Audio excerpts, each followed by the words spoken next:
Alors, suite de la vidéo précédente, donc sur la perspective avec 2 points de fuite. Donc, pour la mise en couleur et pour la mise en valeur d'une architecture, donc on a vu effectivement par les dégradés. Maintenant, on peut aussi apporter un peu plus de variété au volume. Là, par exemple, j'ai donc indiqué une porte. En fait, je vais faire une sorte de garage. Et donc, je peux très bien prolonger aussi cette partie-là vers le point de fuite. De nouveau, tout se construit, toutes les architectures que vous allez créer, vous devez utiliser les mêmes points de fuite. D'accord? On n'en rajoute pas, on ne les change pas. Toute votre construction va se faire avec ces 2 points de fuite. Si on avait une construction avec un seul point de fuite, on ferait tout depuis ce point de fuite unique. Donc voilà, là j'ai rajouté tout simplement une ligne oblique en partant donc de ce segment-là. Et donc ça va donner une impression de profondeur, comme si c'était garage, pourquoi pas.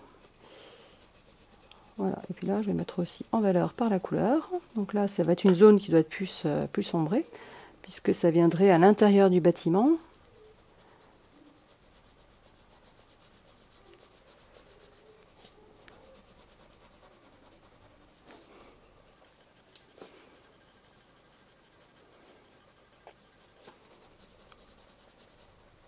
Voilà. On peut très bien mélanger aussi le brun avec mon bleu pour rester dans les tonalités de mon bâtiment. Alors pour éviter de déborder, je peux aussi m'aider de ma règle.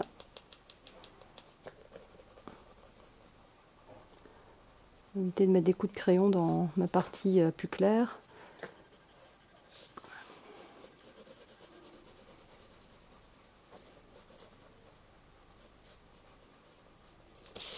Voilà, donc là on a bien une impression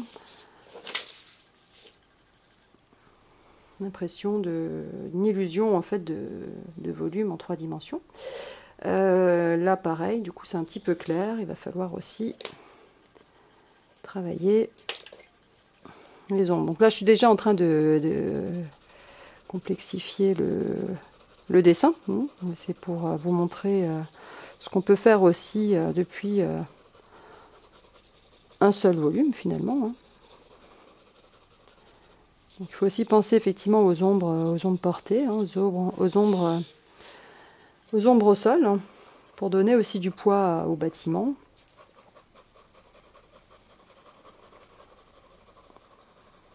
Je reste dans les bleus, mais après effectivement on peut très bien associer d'autres couleurs.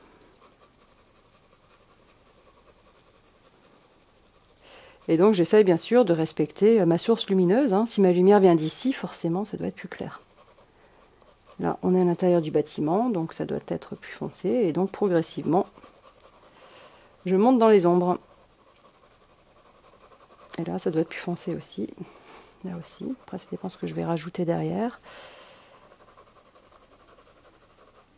Alors bon, avant de faire la mise en couleur, il vaut mieux finir ses constructions, savoir exactement quel type d'architecture on va construire, pour pas être embêté ensuite avec de la couleur qu'on aurait mise et alors qu'on voudrait rajouter un bâtiment. Donc là c'est juste pour l'exercice que je vous montre.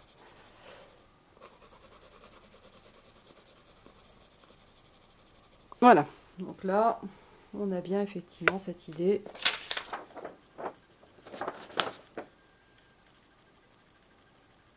d'illusion un peu de volume. Alors, un dernier point avant d'arrêter la vidéo. Donc là, après, je pourrais construire bien sûr d'autres choses. Parce que là, j'ai laissé... là, j'ai ma ligne de construction. Celle-ci, je peux l'enlever. Voilà. Et bien sûr, il faudrait continuer les ombres. Après, si ça vole, je pourrais très bien imaginer avoir une ombre au sol ici. Voilà. Alors, ce que je voulais vous montrer avant de finir la vidéo, c'est que dans une ville, il y a des bâtiments, il y a des rues. Donc, il va falloir penser aussi à mettre des rues... dans votre bâtiment, dans votre ville, voilà. Et il y a aussi des arbres. Alors, si je veux mettre une allée d'arbres, par exemple, si ici, ici je vais mettre un arbre, voilà.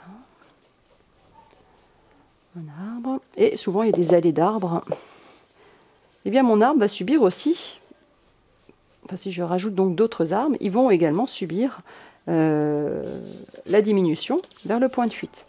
Donc ce sera moins strict que pour un bâtiment, mais il va falloir quand même opérer une réduction de forme. Donc là pareil, si je veux faire une allée d'arbres, mes arbres vont diminuer vers ce point de fuite.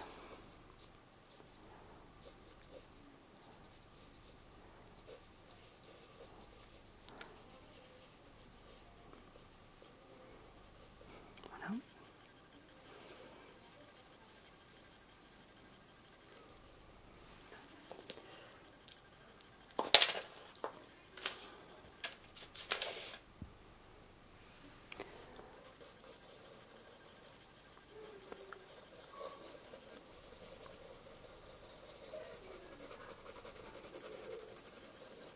Je fais une mise en couleur rapide, juste qu'on puisse bien visualiser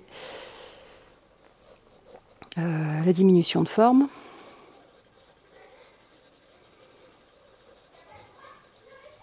Voilà. Voilà. Alors, hop.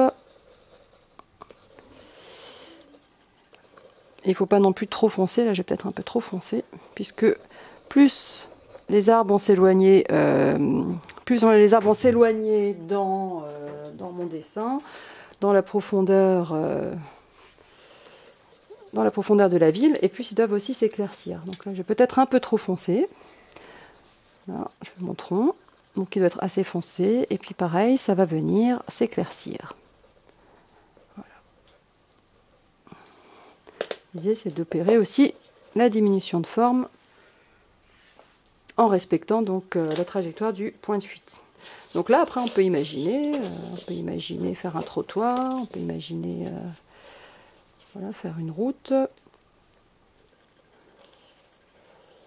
Voilà. Ça, et puis ici, effectivement, avoir